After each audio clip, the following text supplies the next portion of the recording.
Não torne o seu nome célebre. Paz e graça, meus irmãos. Me chamo o Evangelista André. Estou aqui para mais um vídeo. Irmãos, fiquem aí até o final. Acredito que esse ensinamento ele vai ser um ensinamento de bastante significância para nossas vidas. Eu tenho pensado muito nesses últimos tempos e tenho visto muitas pessoas querendo ser a luz, mas de uma iluminação própria. Será que a gente não quer deixar o nosso nome célebre? Será que a gente não está tentando, na nossa história cristã, escrever o nosso próprio nome e afastando o nome de Deus do centro das atenções das pessoas? Quero falar um pouquinho sobre isso. Antes de eu falar sobre isso, eu queria ler um texto que eu acho muito interessante aqui em Romanos, no seu capítulo 15, no seu versículo 4. Tá? Eu acredito que nós, quando abrimos nossas Bíblias para fazer as nossas meditações e orações, nós deveríamos de abrir nesse texto bíblico. Diz assim, Romanos: porque tudo que dantes foi escrito, para o nosso ensino foi escrito. Foi escrito para o nosso ensino. Vou repetir mais uma vez.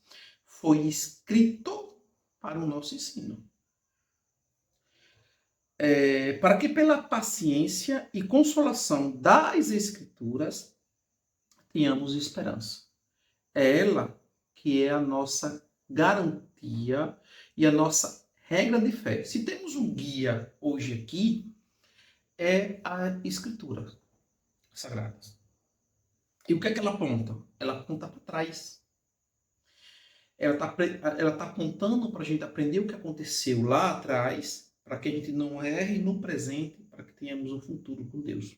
Um futuro promissor. Perfeitamente? Então vamos lá para o nosso tema. Eu lendo aqui em Gênesis capítulo 11, a partir do versículo 2, justamente na questão da Torre de Babel. Todo mundo conhece essa história. Achei aqui, no mínimo, 2 versículos bastante interessantes, 2 ou 3.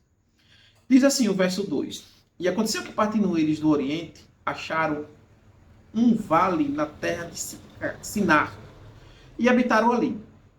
E disseram uns aos outros: Eia, façamos tijolos e queimemo-los bem, e foi-lhe o tijolo por pedra e o betume por cal.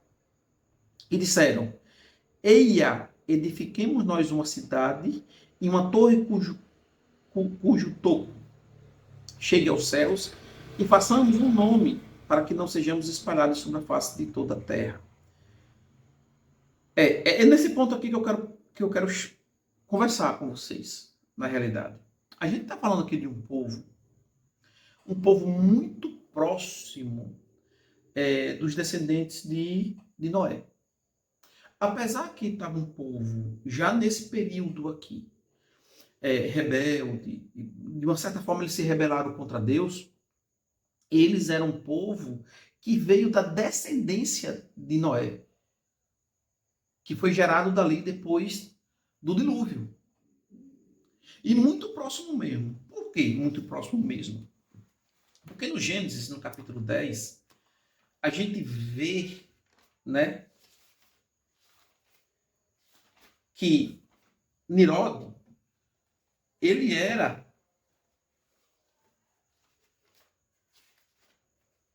um parente muito próximo de Noé.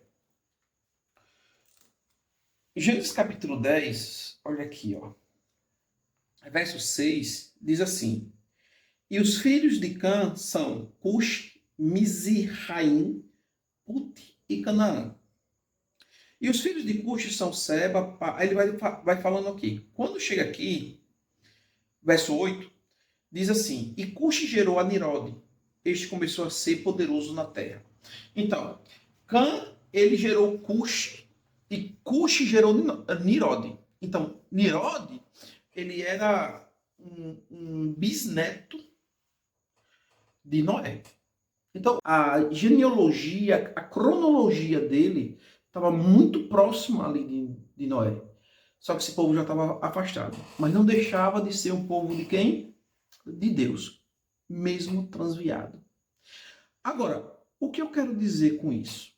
O que eu quero dizer é que essa multidão de pessoas, a Bíblia aqui não diz quanto, mas eu acredito que sejam vários, eles tinham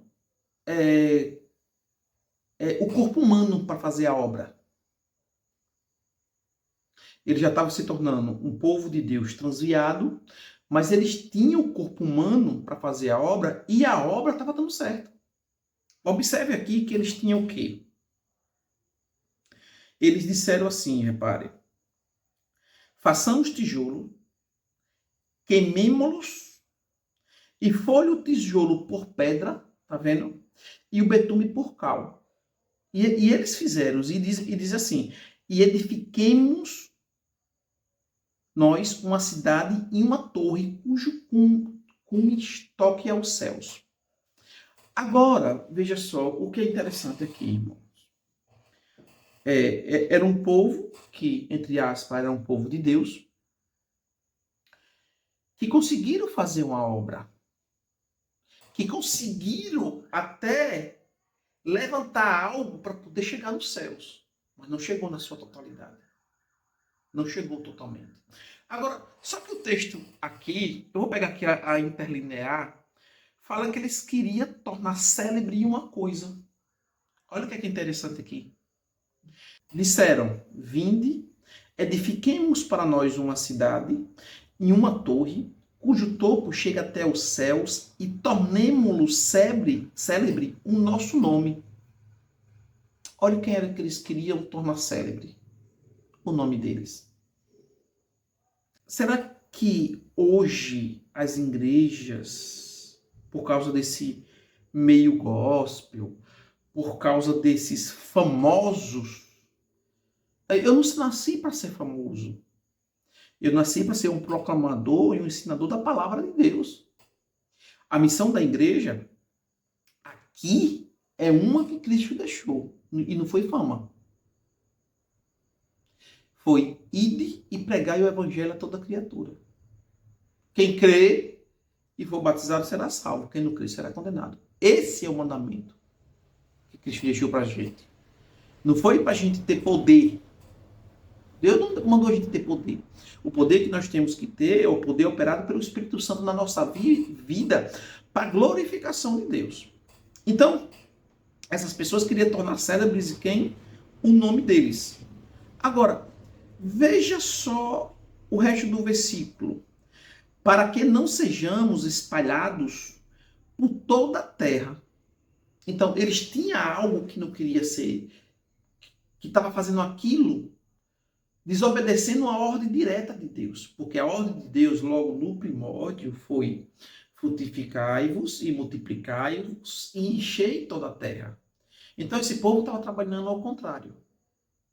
Só que esse povo que estava trabalhando ao contrário, eles tinham o corpo humano para a obra e a obra ia ser feita. Só que ia ser feita arbitrária a vontade de Deus. Agora, veja só, meus irmãos. A obra, ela precisa ser feita. A minha pergunta seria essa. Por quê? Porque quando nós pegamos aqui, deixa eu botar aqui no computador, quando nós pegamos aqui Gênesis, no seu capítulo 2, no verso 15, olha o que, é que a palavra de Deus ela diz. Tomou, pois, o Senhor, Deus, ao homem e colocou no jardim do Éden para o cultivar e o guardar. Agora, o interessante aqui é esses dois verbos que aparecem. O cultivar e guardar. É interessante. Porque o cultivar, no hebraico, ele tem um sentido de servir como subordinado. Ele tem esse sentido. Tem vários. Agora, um dos sentidos é esse, é servir a Deus como subordinado. Então, qual foi o primeiro mandamento que Deus deu a ele, ao homem? Cultive. Sirva ao que já está feito. A obra, na realidade, já estava feita. Era só ele agora servir com subordinação. Qual é a outra? Guardar. Guardar, o verbo que aparece aqui no grego é chamar, que significa o quê? Guardar, vigiar, observar e prestar atenção. Então, a obra de Deus, ela está feita desde a fundação do mundo. Hoje, quando nós olhamos para a igreja hoje, você não precisa fazer a obra. Você precisa cultivar e guardar. Guardar, para não entrar coisas e doutrinas estranhas. E cultivar servindo a Deus, subordinado a Ele. Seria mais ou menos isso. Isso aqui que eu estou dizendo a vocês cria, sim, uma harmonia muito grande. Por quê? Porque os líderes espirituais de hoje, eles têm perdido o temor às escrituras sagradas. E isso é um perigo. Um perigo muito grande. Por quê? Quando nós lemos certos tipos de passagens bíblicas aos olhos paulinos, apóstolo Paulo, ele não foi um cara assim... eu vou botar assim... Ele foi um cara humano, ele foi um cara como nós. Mas ele teve um chamado diferenciado. A Bíblia diz que ele foi escolhido desde o ventre da mãe. Jesus apareceu a ele numa cidade, numa estrada chamada Damasco. Apareceu a ele literalmente. E a Bíblia ainda diz que Jesus ainda continuou aparecendo para ele. Mas o apóstolo Paulo, quando a gente lê alguns versículos bíblicos, e um é esse aqui, não vou ler muito mais, porque o vídeo ele vai ficar muito grande, ele tinha um certo cuidado com a obra dele, com a vida dele próprio. Olha o que é que diz aqui. 1 Coríntios 9, 27. Antes subjugo o meu corpo e o reduzo à servidão, para que pregando aos outros, eu mesmo não venha de alguma maneira a ficar reprovado.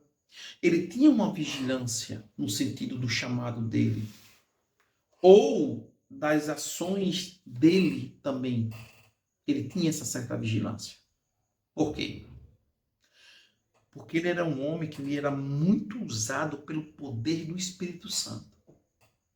Então o que é que ele fazia? Ele se reduzia. Por que ele fazia isso? Porque ele lia e leu como foi que os homens de Deus caíram no passado. E foram muitos. E tem muitos que caem dentro de uma obra dando certo. Tem muitos homens de Deus que acontece isso. Então, não é que uma coisa está dando certo que Deus está concordando. Não é. E em qualquer momento acontece o que aconteceu aqui na Torre de Babel. Olha o que é que diz aqui. Ei, deixamos e confundamos ali a sua língua para que não entenda um a língua do outro. E é justamente isso aqui que está acontecendo. Isso aqui é chamado, hoje nós estamos vivendo num tempo de confusões de língua. É a Babilônia espiritual. Por quê? Porque Deus tem confundido a mentalidade de muitos líderes. Por quê? Não quer fazer a obra de conforme foi mandado. Não precisa fazer na realidade. Precisa cultivar e guardar. É isso que precisamos fazer. Por isso que tem muitos líderes que estão confundidos, como foram esses e como foram os muitos outros. Seria esse o estudo bíblico de hoje. Peço que os líderes do Brasil tenham cuidado e prestem mais atenção no que a Bíblia fala. Que Deus abençoe a todos. Amém, meus irmãos.